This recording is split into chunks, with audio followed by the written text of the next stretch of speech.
In this video, I'm gonna teach you how to crossplay Minecraft Dungeons on PS4 and XBOX. It's a very quick and easy process, so make sure to follow along.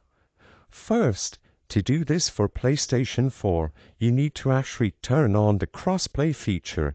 So open up Minecraft Dungeons on your PlayStation 4 or 5 and navigate to the game settings by pressing the right bumper on your controller.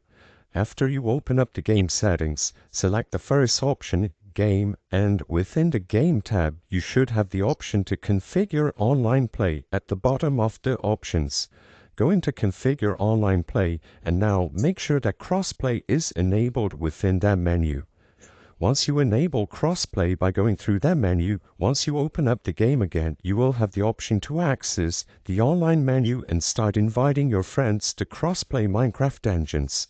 For Xbox users, this feature is enabled by default, and as soon as you launch the game for the first time, as long as you are updated and running the latest version available, the crossplay feature will always be enabled and you can start inviting your friends right away.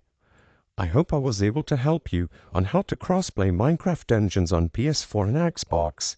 If this video helped you, please be sure to leave a like and subscribe for more quick and easy tips. Thank you for watching.